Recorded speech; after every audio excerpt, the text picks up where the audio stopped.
importante dentro del proceso voy a provocar esa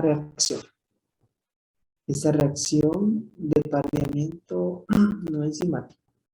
O sea, lo que voy a provocar es que la corteza pueda obtener ese color, ¿sí? ¿Debido a qué? A la caramelización de esos azúcares a la hora de exponerlo, ¿sí? Se va a gelatinizar el almidón. También es otra o de los objetivos de la parte de lo que es el horneado. Vamos a desarrollar el sabor, vamos a desarrollar el olor del pan, vamos a ver todos esos cambios, el volumen también, vamos a ver todos esos cambios. Ahora la pregunta que tengo es, ¿la temperatura es directa o inversamente proporcional al tamaño del pan? Yo pienso que es directamente proporcional. Directamente proporcional. ¿Alguien más? Directamente proporcional. Directamente dice Minas. Es directamente proporcional. Directamente dice Mayra. ¿Qué decís, Sanun? Ánimo, Sanun. Igual. Igual. Directamente. Directamente proporcional.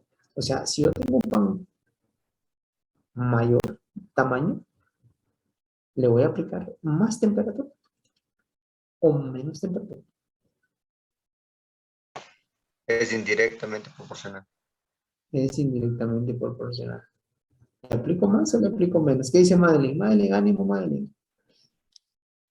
4 días, Madeline. Ya, ya no lo cuente, ya pasó la primera etapa, ya se le queda una actividad en la tarde, ya no lo cuente. Ya 4 días.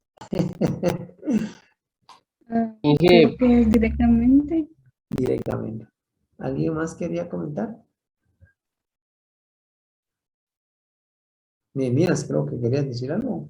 Es poner temperaturas más bajas para que se madure o se deshidrata así perfectamente. Ok. Mayrin quería comentar algo, Mayrin Villatoro, desde las tierras de 270 y algo de kilómetros. Yo pienso que sí es directamente proporcional, dije, porque si hay menos temperatura, como que el pan como que se va aplastando, algo así he visto yo cuando uno está a una temperatura elevada o a la temperatura requerida. Ok. ¿Qué dice César Emanuel? Igual, ingeniero. Directamente proporcional. Ok. Lo que decía... Dije, yo creo que va dependiendo del tiempo también, porque si colocamos a mayor temperatura, o sea, se va a cocinar más rápido, pero puede que por dentro va a estar crudo o no salga bien, o sea, no chamusque. Ok, por eso hablábamos de la parte de lo que es temperatura, porque lo que dice Samantha es correcto, ¿verdad? O sea, yo lo voy a colocar entre más grande a una temperatura más baja, pero por más tiempo. ¿Por qué? Porque si no, lo que dice Samantha, el pan de la parte externa se va a deshidratar y hasta puede tomar una tonalidad o hasta, como dice Samantha, se puede chamuscar, dijo ella, ¿verdad? ¿Sí? Entonces se puede quemar. Mientras que la parte interna va a estar cruda. Entonces, ¿qué es lo que yo tengo que hacer? Tengo que regular. Le bajo la temperatura, pero lo pongo por más tiempo. No sé si me explico. ¿Sí? Entonces, de esa manera voy a evitar realmente que la parte de lo que es ese pan, la parte externa esté cocida, diríamos, y la parte interna esté cruda, ¿sí? De esa forma. Okay. ¿Alguna pregunta? ¿Algún comentario? Ingeniero, y todo eso nos va a afectar ya en el precio, ¿verdad? Digamos, si le dejamos más tiempo, imagino que ahí sí que va a salir a un mayor costo lo que es el pan.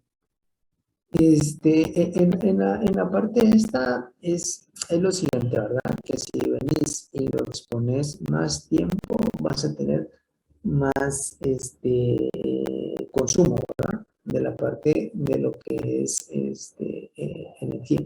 Pero igual, si vos querés y vas a querer acelerar la parte de lo que es ese proceso, entonces puedes tener más pérdidas porque vas a tener producto que no vaya a cumplir con las características que quiere el consumidor. Entonces, como que hay un equilibrio, pero lo que yo sí te entiendo, lo que me decís, ¿verdad? Los tomo más tiempo, eso implica, si mi horno es eléctrico, más consumo de energía.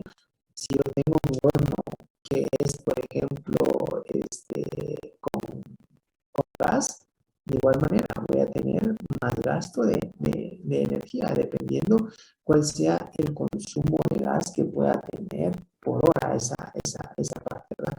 Pero igual, lo aceleras, puedes tener pérdidas debido a que lo estás exponiendo a temperaturas muy altas, pero que lo que vas a hacer es quemar el producto, ¿verdad? Okay. ¿Listo? Bueno, veamos otra de las cosas también importantes dentro de este proceso. Es de cómo voy a mezclar yo los ingredientes dentro del proceso de elaboración. Y hay un método, Mayri me va a recordar porque a mí ya se me olvidó, un método directo. ¿Qué consiste ese método directo? ¿Quién lo recuerda? No recuerdo. Recordar es volver a vivir. ¿No recuerda la escuela con su parte presencial? Eso no lo olvida, ¿verdad? Jamás. ¿Pero por qué no lo olvida? Buenas aventuras. Porque era torturante, dije. Eso. Ok, muy bien. Veamos, vamos a ver si lo recuerda Brandon o lo recuerda... ¿Brandon lo recuerda sobre esto, Eduardo? No, No lo recuerdo. Ok.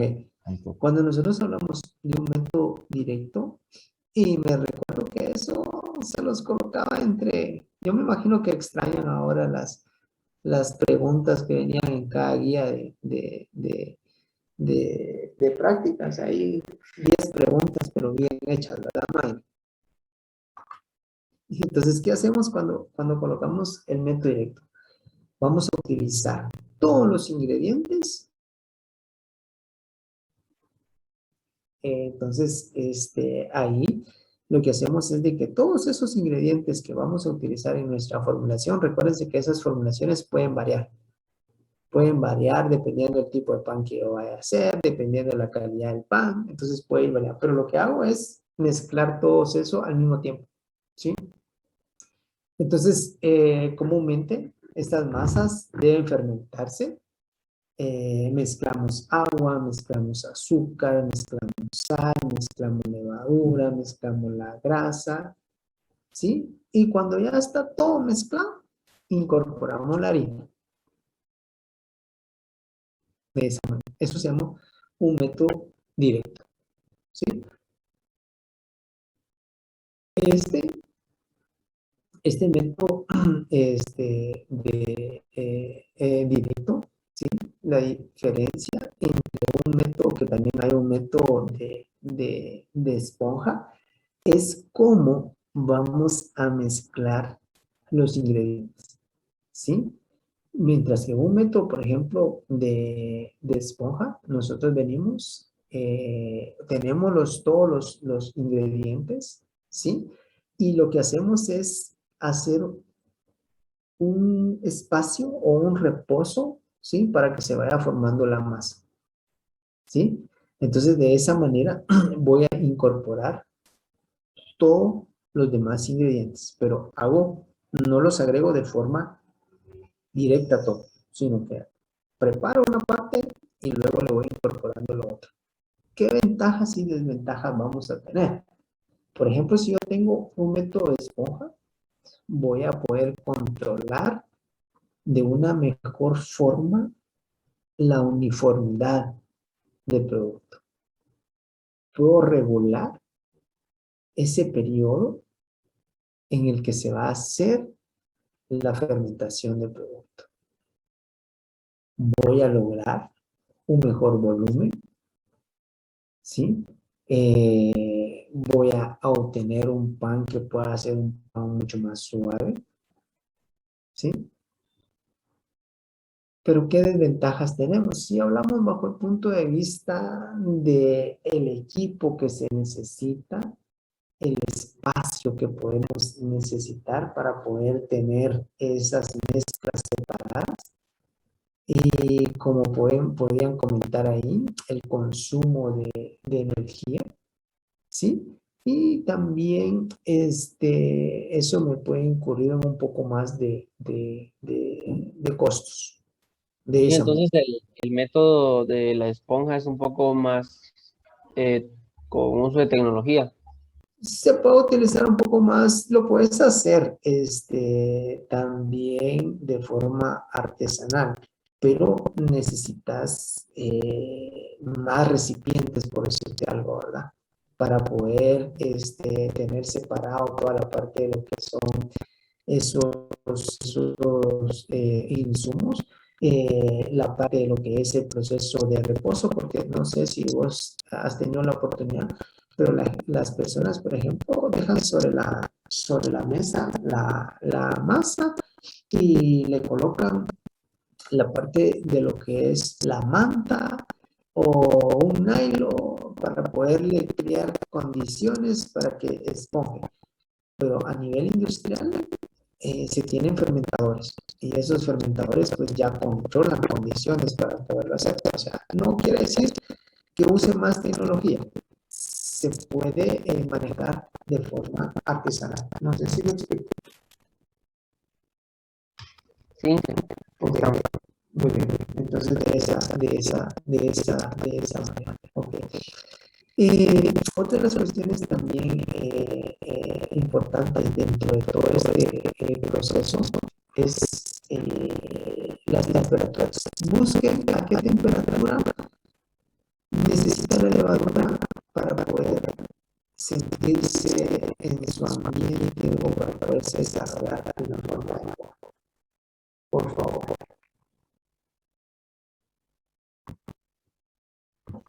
A 26 grados Celsius. 26 grados. vale, de 24 a 26 según varios autores. Ok, 24, 26. ¿Alguien más?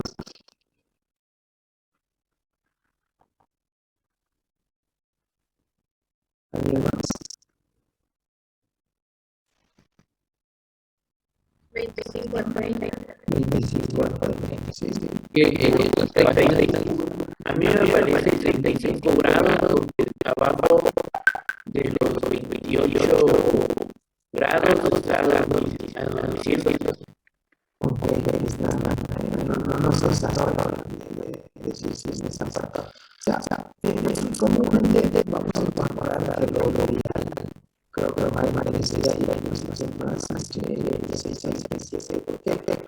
Porque si nosotros tenemos una temperatura, por ejemplo, de 29 grados, me va a dar como un pan un poco más duro, un pan un poco más seco. ¿Sí? ¿Por qué? Porque las masas se van a fermentar por más tiempo, vamos a necesitar de temperaturas más bajas. ¿Sí? Entonces, eso va a estar influyendo también por ese tiempo en que yo lo quiero colocar. Pero debo de controlar esas condiciones. Arriba de 28 grados, vaya, el pan más seguro y seco, ¿no? 29. Entonces lo ideal va de 26 a los 28.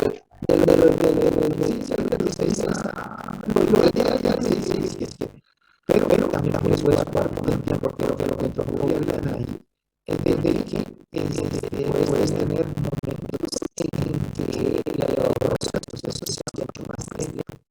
Entonces, eso es decía, va dependiendo mucho el tipo de masa que tienes. Si las masas se van a fermentar por más tiempo, entonces necesitas tener temperaturas más bajas. Si lo puedes hacer por menos tiempo, la temperatura puede ser más alta, pero lo tengo que regular. Sí, lo tengo que regular, de forma que en algún momento esté controlando esas funciones, ¿verdad?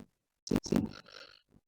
Ahora busquen cuáles son los factores que reducen la producción de gas.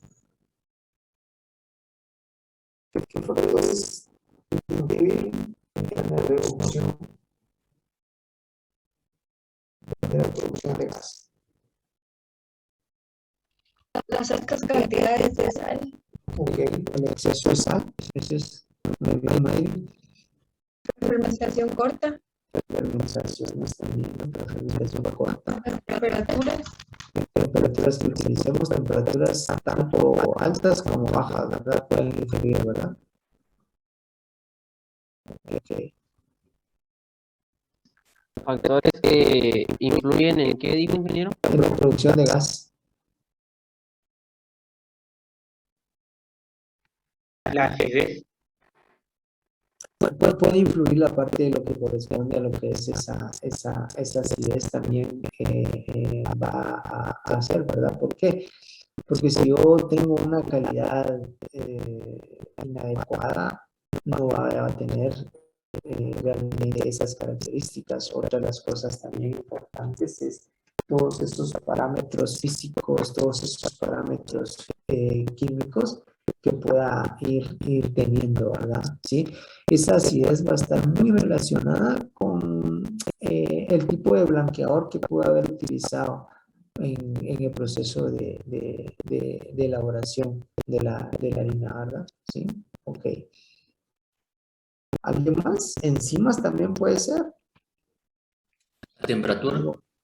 La temperatura sí también ya se había mencionado toda la parte esa, ¿verdad? De la temperatura. Ok. Bueno. Sigamos, porque ya ustedes ya me van a regañar. Bueno, veamos pues en la parte de lo que es el reposo, ¿sí? Este reposo es el periodo que hay desde que termina el amasado hasta que se tiende a formar la pieza como tal del pan. Ese es el reposo. ¿Sí? De esa manera. Durante ese reposo, ¿sí? Van a haber diferentes reacciones, ¿sí? Y esas reacciones van a ir dependiendo del método, de la técnica que utilice para poder hacer ese proceso de fermentación, ¿sí? Entonces vamos a poder decir que tenemos toda la parte de lo que es una reacción tipo, ¿sí? Podemos tener una reacción o una fermentación química, podemos tener una fermentación láctea, podemos tener una fermentación butírica y podemos tener una fermentación rópica. Busquemos qué es una fermentación rópica.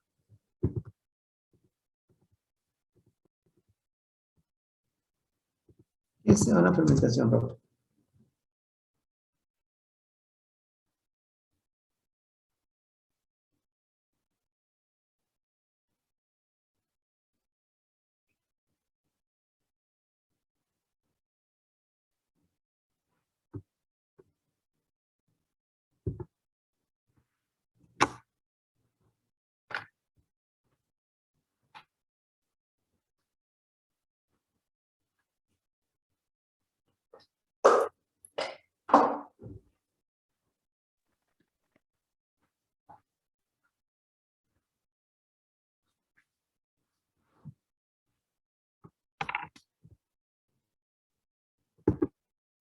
¿Alguien encontró?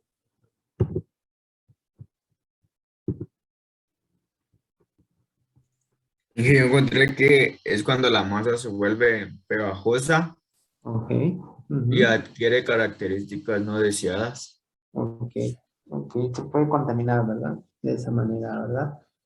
Puede haber un proceso de contaminación, entonces de esa manera le va a dar características que no son, que no se pueden tolerar en el pan, ¿verdad? ¿Sí? El sabor, el olor y toda la parte de eso. ¿Alguien más encontró?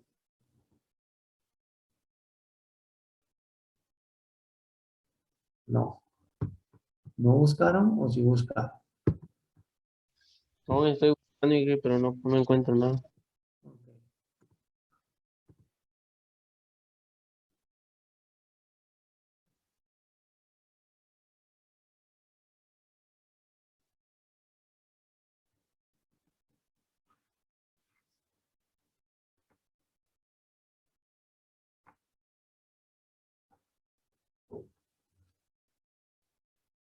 Ok, veamos pues. Y Luego que la tenemos- fermentación rópica no es la fermentación acética también. No, lo que pasa es de que ahí podría darse también esa parte, ¿verdad? De que en algún momento esa fermentación, pero la fermentación acética la relacionamos más cuando las bacterias ácido-lácticas o cuando se produce este ácido láctico, las bacterias pueden venir y transformar ese alcohol en la parte de lo que es el vinagre. Pero acá es un olor, un sabor que no se puede ir tolerando mucho, ¿verdad? Entonces es como una fermentación que en panadería pues es no deseable, que se pierden realmente la parte de lo que son los controles y de esa manera pues no vamos a lograr obtener una fermentación adecuada. ¿Sí? Ok, luego tenemos una fermentación también butírica.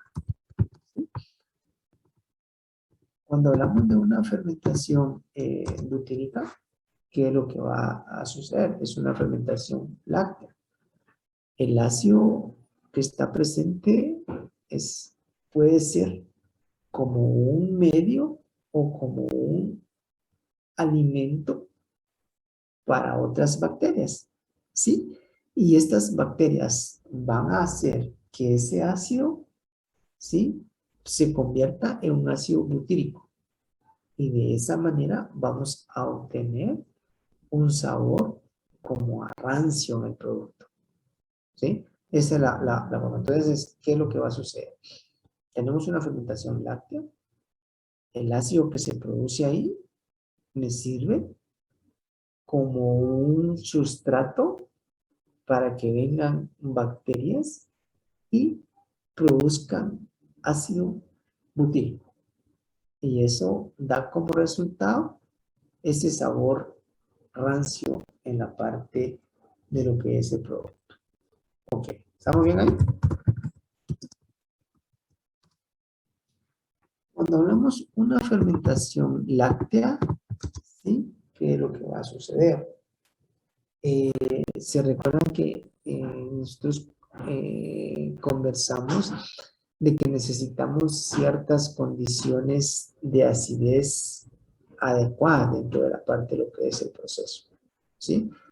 Y esas condiciones de acidez, si yo vengo y se van más arriba de la parte de lo que es el rango, ¿qué es lo que va a suceder? Va a haber mayor producción de ácido láctico. Y a la hora de haber producción de ácido láctico, hay un rompimiento en el caso de la leche. ¿Y qué es lo que hace? Es una separación como tal, ¿sí? Entonces, esa fermentación láctea lo que provoca es una acidez muy pronunciada, ¿sí? Mayor producción de ácido láctico como tal. Luego tenemos una fermentación alcohólica. Esta fermentación alcohólica, ¿sí? Cuando hay oxígeno y cuando tenemos temperaturas ideales, ¿qué es lo que va a suceder? Ese azúcar se va a empezar a convertir en alcohol y hay una liberación de gas, ¿sí? Ese CO2, ¿sí? Busquen qué otro nombre recibe esta fermentación alcohólica en estos procesos de elaboración de pan o en la industria panadera.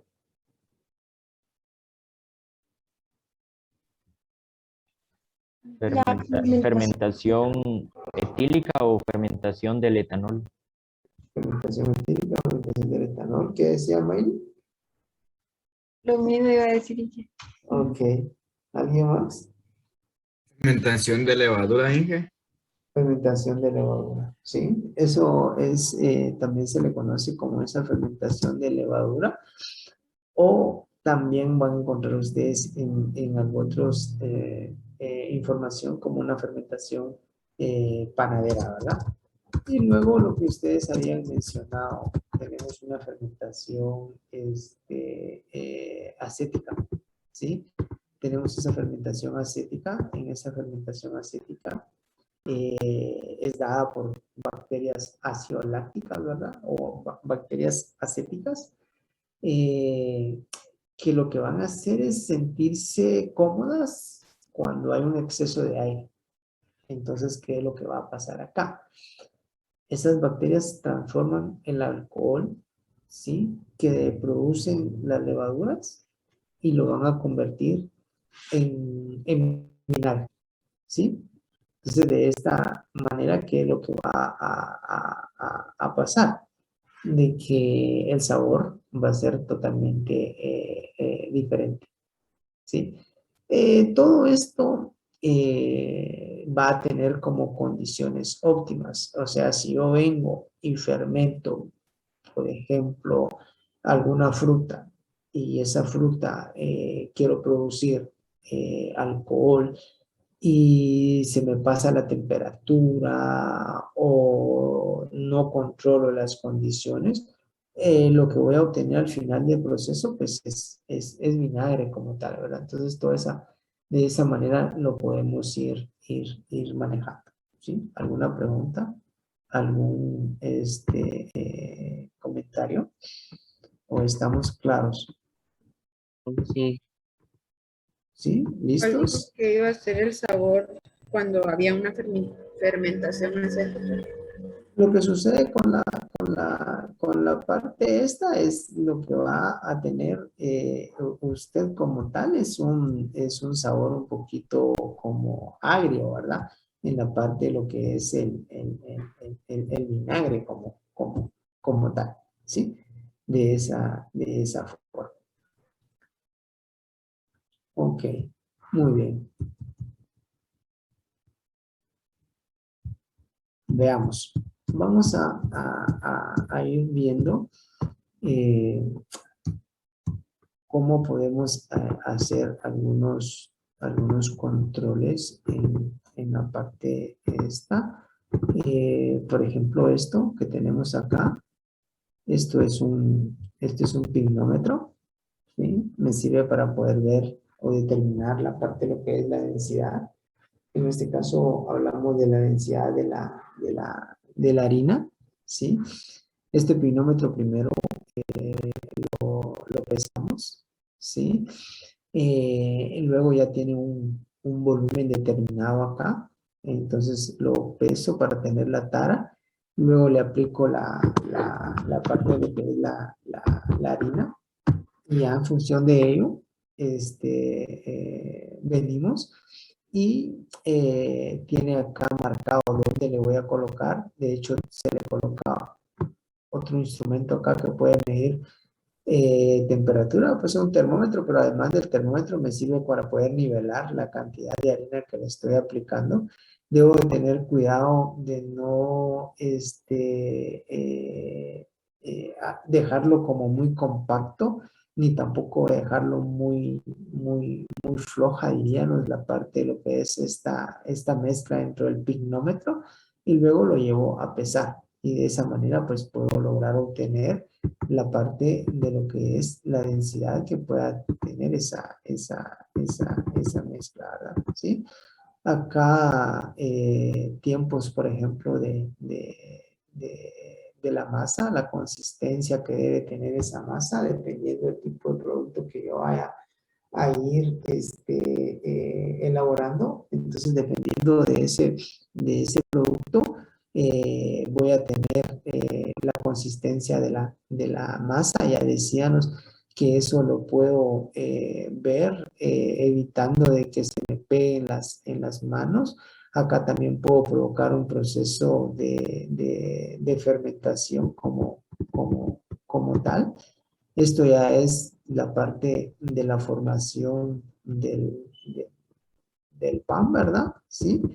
Y acá alguien preguntaba el día viernes, es la parte de lo que corresponde a lo que es un betún que se prepara, ¿verdad? Con huevo para poderle colocar esta parte a algunos panes, ¿sí? Entonces, ¿qué es lo que hace?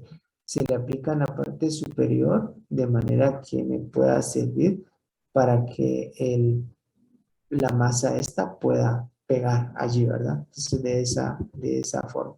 Y estas eran las burbujas que yo les decía que se pueden ir formando durante la parte de lo que es ese proceso de elaboración, ¿sí? Maylin, ¿se recuerda cuál es el porcentaje de pérdida de humedad que hay en el proceso de horneado? ¿En el pan?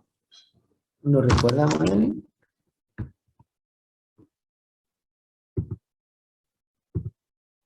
No dije, no recuerdo. ¿Recuerda los demás compañeros?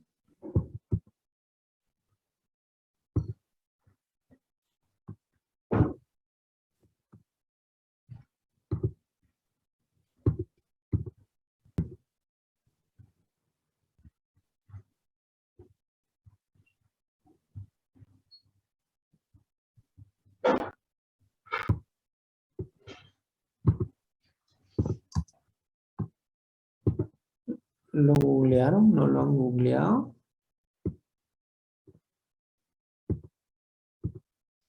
En eso andamos, sí. Ok, muy bien. A mí me parece de que, solo me parece de que la humedad puede llegar hasta el 5%. Ok. La humedad puede llegar hasta un 5%. Ok. Ok. ¿Alguien más? A mí me pareció que la parte externa va a estar en humedad y la parte interna va a ser va a ser constante de 43.5 más o menos. La Antes de hornear. la humedad antes de hornear. ¿Eso es lo que me decís? ¿Te pregunto? Ajá, sí, antes de... O sea, la Pues, humedad... la humedad va a ser similar a 43.5 desde que está, o sea, desde la masa antes de hornear y durante el proceso de horneo es casi la misma, la misma humedad. O sea, la parte externa es la que va a perder mayor cantidad, va a llegar a un 5%. Ok, ok, ok. ¿Sí? ¿Alguien más encontró? ¿No? No hay más. Bueno. Dije, yo creo que era de un 20% la pérdida de humedad, más o menos. Sí, casi más o menos. Estábamos hablando desde lo que era un 20 hasta un 27%, ¿verdad? De humedad, dependiendo realmente, pero se puede ir más o menos de esa manera, ¿verdad? Entonces, a partir de ahí, pues yo puedo ir calculando de toda la parte de lo que es la formulación y puedo ir encontrando, bueno, cuánto producto pueda ir obteniendo. Voy a crear grupos para ver si ustedes... ahí no lo pueden visualizar ustedes, ¿verdad? Los grupos. ¿No lo visualizan? No, Ok, bueno, entonces le voy a solo quiero ver que queden distribuidos.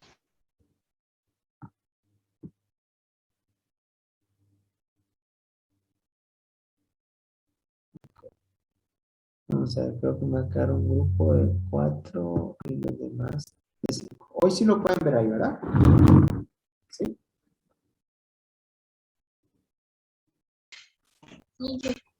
Ok, muy bien. Entonces ahí tenemos los diferentes grupos. Yo solo esperaría que tomen ustedes nota con quién están. Estamos hablando del grupo 1 con César, Andrea, Emanuel, Oscar y William. ¿Sí? El grupo 2, es que Andrea está conectada a 2, ¿ves? ¿Tiene 2 dispositivos, Andrea?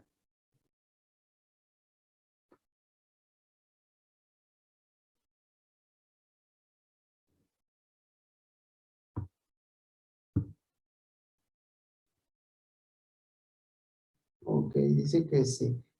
Bueno, la voy a dejar en una sala nada más, porque tiene aquí 2.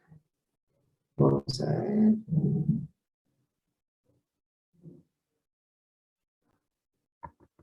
Okay. La voy a dejar en la sala 1, Andrea, ¿sí?